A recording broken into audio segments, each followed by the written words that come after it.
ভারত কতদিন সহ্য করবে বাংলাদেশে তার নিঃশ্বাস ফেলবে নাগিনীর মতো তার চারদিক দিয়ে তার বিশাল এই সীমানা জুড়ে। তাহলে ভারতকে উদ্যোগ নিতে হবে।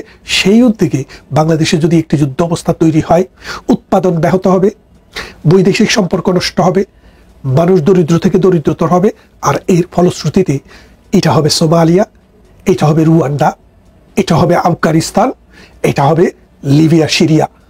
এই অবস্থায় আমরা কি আলিঙ্গন করব, নাকি ডক্টর ইউনূসের মতো এই বিশ্ব বাটপারকে আমরা শিক্ষা দেব? সেই সিদ্ধান্ত আমাদেরকে নিতে হবে।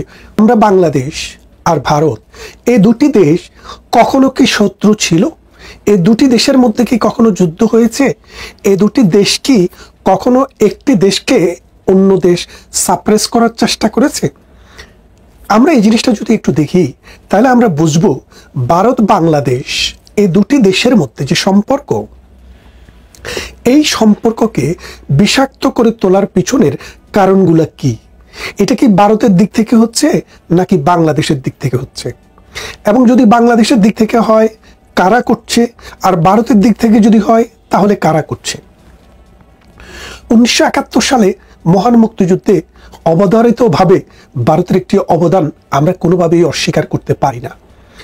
বাংলাদেশ যখন পাকিস্তানের সাথে যুদ্ধে লিপ্ত হয়, বাংলাদেশ কিন্তু যুদ্ধ চায়নি, কিন্তু বাংলাদেশের উপরে যুদ্ধ চাপিয়ে দেওয়া হয়েছে। কারণ কি, আপনারা যারা ইতিহাসের ছাত্র, যাদের ইতিহাস সম্পর্কে ধারণা আছে, যারা পূর্বপুরুষের কাছ থেকেও ইতিহাস শুনেছেন, অথবা যারা জীবন দিয়ে দেখেছেন, নিজের জীবনে অভিজ্ঞতা লব্ধ, তারা দেখেছেন যে 1970 সালে যে নির্বাচনটি হয়, সেই নির্বাচনে জাতির জনক বঙ্গবন্ধু শেখ মুজিবের দল নৌকা মার্কা নিয়ে 2টি ভোটেই একক সংখ্যাগরিষ্ঠতা অর্জন করেছেন। 2টি ভোট কি? একটি হচ্ছে স্থানীয়, মানে তখন তো বাংলাদেশ একটি প্রাদেশিক সরকার ছিল, প্রাদেশিক ইউনিট, আরেকটি হলো সেন্ট্রাল ইউনিট। দুটিতেই বাংলাদেশ আওয়ামী লীগ একক সংখ্যাগরিষ্ঠতা অর্জন করেছে, এবং নিরঙ্কুশ সংখ্যাগরিষ্ঠতা যেটাকে বলা যায়। অর্থাৎ সরকার গঠন করার জন্য আওয়ামী লীগকে পাকিস্তানের কোনো খুচরা দল অথবা বাংলাদেশের কোনো খুচরা দলের উপরে নির্ভর না করেও একটি রাষ্ট্র পরিচালনার জন্য সরকার গঠন করার সক্ষমতা অর্জন করেছে। শুধু বাংলাদেশ নয়, বাংলাদেশের অংশ নয়, পাকিস্তানের পূর্ব এবং পশ্চিম দুটি অংশ শাসন করার সক্ষমতা অর্জন করে। এই সক্ষমতা অর্জন করার পর পাকিস্তানি শাসক গোষ্ঠী, যারা আমাদেরকে তাদের উপনিবেশ হিসেবে দেখত, যারা কোনোদিনও আমাদেরকে তাদের অংশ হিসেবে মনে করতো না, যারা আমাদের বাসার উপরে অ্যাগ্রেশন এনেছে, যারা আমাদেরকে চাকরিতে সমতা দিত না, এখন বলছেন কোটা, তখন কিন্তু কোটা ছিল না, কিন্তু তারপরেও 80% চাকরি, সরকারি চাকরি পাকিস্তানিরা পেত। আপনি খেয়াল করে দেখেন, মোট জনগোষ্ঠীর 56% ছিল বাংলাদেশে বসবাসকারী, আর মাত্র 44% ছিল পাকিস্তানে বসবাসকারী। অথচ নিয়ম মোতাবেক আমাদের পাওয়ার কথা ছিল বেশি চাকরি, তাদের পাওয়ার কথা ছিল কম, কিন্তু আমরা পেতাম কম, তারা পেত বেশি। এই বৈষম্য, এই নির্যাতন। এবং আপনারা দেখেন 54 সালে বাংলাদেশে যুক্তফ্রন্ট নির্বাচনে জয়লাভ করে, কিন্তু আইয়ুবেরা সেটাকে অল্প কিছুদিনের মধ্যেই ডেমোলিশ করে দেয়। তার মানে বাঙালির ক্ষমতা পেনিট্রেট করার কোনো সুযোগ ছিল না। তার বিরুদ্ধে 62-তে আন্দোলন হয়েছে, 66-তে 6 দফা আন্দোলন হয়েছে, 69-এ গণ অভ্যুত্থান হয়েছে, 70-এর নির্বাচনে ভূমিধস জয়লাভ করেছে, কিন্তু তারপরও পাকিস্তানি বাহিনী কিন্তু আমাদেরকে ক্ষমতায় বসাতে চায়নি। আর এই পেয়ারে পাকিস্তান আমাদেরই অংশ ছিল। 1947-এর আগে ভারত থেকে বেরিয়ে আসার জন্য যে আন্দোলন, যে সংগ্রাম, এটা কিন্তু এই পূর্ব পাকিস্তানের মুসলমানেরাই করেছিল, পশ্চিম পাকিস্তানের মুসলমানরা কিন্তু করেনি। অথচ দেশ যখন পাকিস্তান পেল, তখন এই পূর্ব পাকিস্তানের মানুষের উপরেই কিন্তু সামরিক জাতাকল চালানো হয়েছে। তারপর 1970-এর নির্বাচনে আমরা বিশাল জয়লাভ করেও যখন ক্ষমতায় যেতে পারছিলাম না, তখন আমাদেরকে সাপ্রেস করার জন্যই পাকিস্তান কিন্তু বাংলাদেশে এসে যুদ্ধ ঘোষণা করেছিল, বাংলাদেশে এসে যুদ্ধ শুরু করেছিল। তার মানে বাংলাদেশের মানুষ মজলুম ছিল। এই মজলুমের উপরে জালেমের যখন অত্যাচার হয়, তখন সত্যিকার মানুষের দায় হচ্ছে তার পাশে দাঁড়ানো। ভারত ঠিক তখনই এসে এই বাংলার নির্যাতিত, নিপীড়িত, অত্যাচারিত মানুষের পাশে এসে দাঁড়িয়েছে। আর আজকের বড় লম্বা লম্বা কথা বলা জামায়াতে ইসলামী, যারা আল্লাহর আইন চায়, সৎলোকের শাসন চায়, সেটা কায়েমের জন্য, যারা মজলুমের পক্ষে, জালেমের বিপক্ষে দাঁড়ানোর কথা ছিল, তারা কিন্তু মুনাফিকের মতো সেদিন জালেমের পক্ষে গিয়ে দাঁড়িয়েছিল।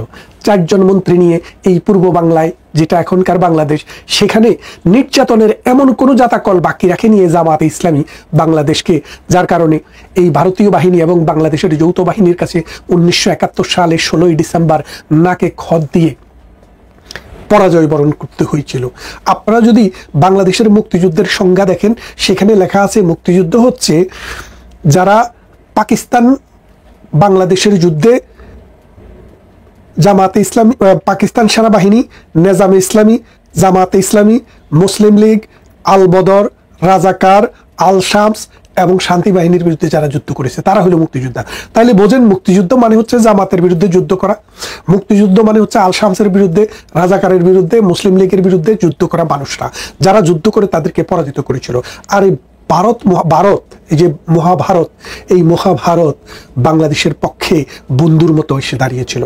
তারপর 1975 সালে যখন বঙ্গবন্ধুকে হত্যা করা হয়, এই ভারত কিন্তু তখনও বাংলাদেশে এসে কোনো ইনভেশনের চেষ্টা করেনি, কোনোভাবে বাংলাদেশকে অশান্তি দিয়েছে সেটা আমরা শুনিনি। তার মানেটা কি দাঁড়াচ্ছে? আপনারা যারা বলছেন যে মুজিব বাংলাদেশকে ইন্ডিয়ার হাতে তুলে দিয়েছে, সেটি যে মিথ্যা, আমরা 75 আমরা সেটি দেখেছি। 75-এর পর আবার আমরা কি দেখলাম?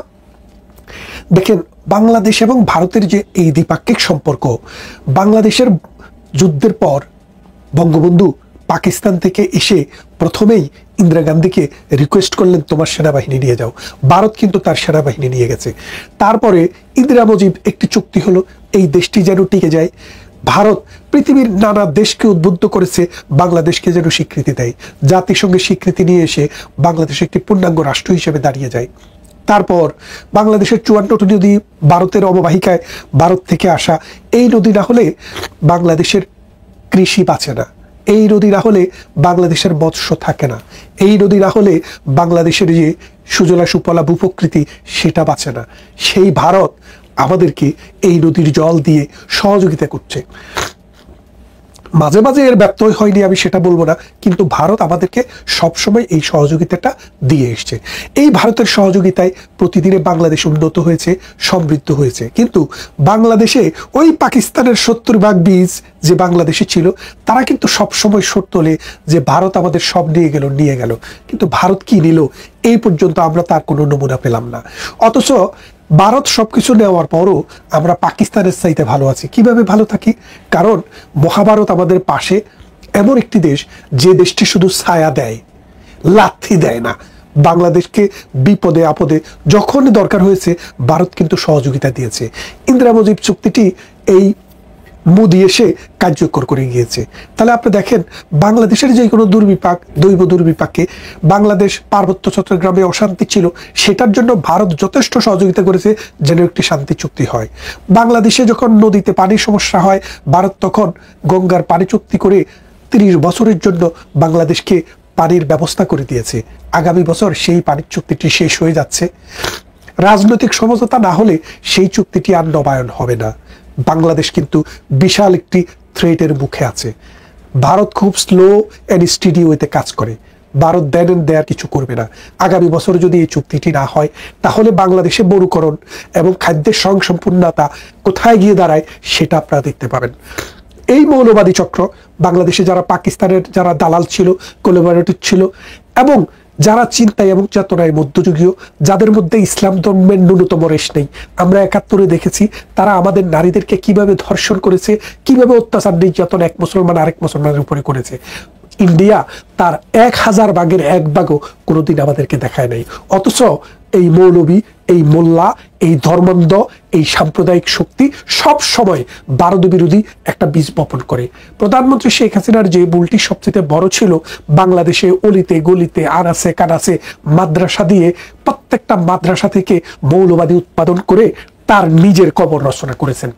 আমরা বুদ্ধিভিত্তিক চিন্তা চেতনার মানুষেরা বহুবার বলেছি এই মাদ্রাসাকে কন্ট্রোল করতে হবে। আপনারা মেজবা কামালের একটি বক্তৃতা দেখে থাকবেন। 10 বছর আগে তিনি বলেছেন যে ঢাকা বিশ্ববিদ্যালয় একটি উচ্চতর মাদ্রাসায় পরিণত হয়েছে, এটার পরিণতি খুব ভয়াবহ হবে। সেই পরিণতি প্রধানমন্ত্রী শেখ হাসিনা দেখেছেন। তিনি কবিতার ভাষায় বলতেছেন, আপনি যদি কবিতা শুনতে ভালো না বাসেন, সমুদ্রের গর্জন শুনবেন। আমরা কবিতা শুনতে ভালোবাসি নাই, তাই আমরা সমুদ্রের গর্জন শুনেছি। এখন বাংলাদেশের কি হচ্ছে? ডক্টর ইউনূস আরেক শকুন বাংলাদেশকে সে দখল করলো।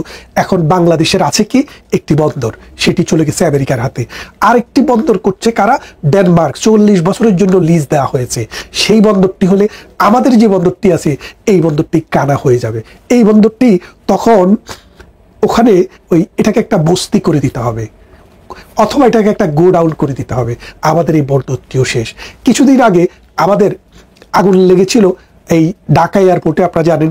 সেই আগুন লাগার পিছনের কারণও আমরা বুঝতে পেরেছি। সেই আগুন লাগার পিছনের কারণ হচ্ছে এই এয়ারপোর্টটিকেও বিদেশিদের হাতে তুলে দেওয়ার আর একটি চক্রান্ত।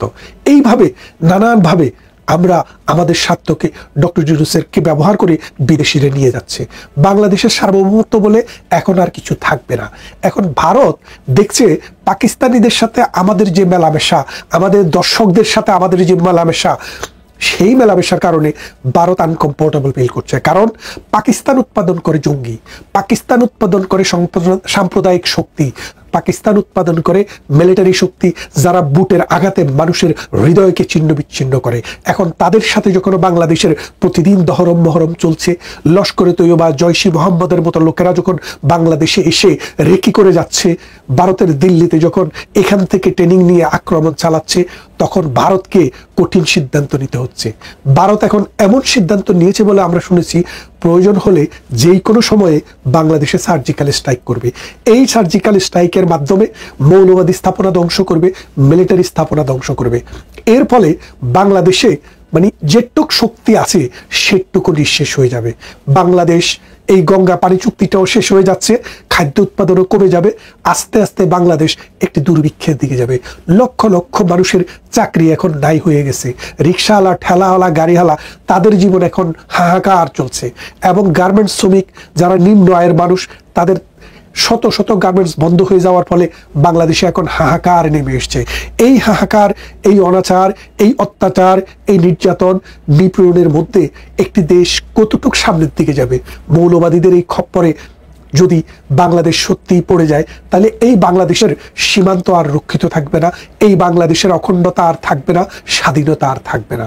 তাই আমাদেরকে এখনই সিদ্ধান্ত নিতে হবে বাংলাদেশ কোন দিকে যাবে। ভারত মহাশক্তিধর একটি রাষ্ট্র। এখন পাকিস্তানের এমন কোনো শক্তি নেই, বাংলাদেশকে যদি ভারত আক্রমণ করে সে এখানে এসে পেনিট্রেট করবে, নাক গলাবে, কারণ তার সীমানায় এখনো রক্ষিত। তেহরিকে তালেবান প্রতিদিন কুড়িতে কুড়িতে, গন্ডায় গন্ডায় মারছে পাকিস্তানি বাহিনীকে। তাহলে আপনারা বোঝেন আজকের বাংলাদেশ ডক্টর ইউনূসের বদলতে, মৌলবাদী চক্রান্তের বদলতে কোন জায়গায় গিয়ে দাঁড়িয়েছে আপনারা বোঝেন। এখন যদি আপনারা আপনাদের চিন্তায়, আপনাদের চেতনায়, আপনাদের বোধে যদি পরিবর্তন আনতে না পারেন, সামনে আপনাদের জন্য রয়েছে ক্ষুধা, দারিদ্র, আপনাদের জন্য রয়েছে দুর্ভিক্ষ, আপনাদের জন্য রয়েছে গৃহযুদ্ধ। এই অবস্থায় বাংলাদেশ যে ডেন্সলি পপুলেটেড একটি কান্ট্রি, আপনারা দেখেন 18 কোটি মানুষ ছোট্ট একটু জায়গায় বসবাস করে, পৃথিবীর অন্য যেই কোনো দেশের চাইতে বেশি ডেন্সলি পপুলেটেড।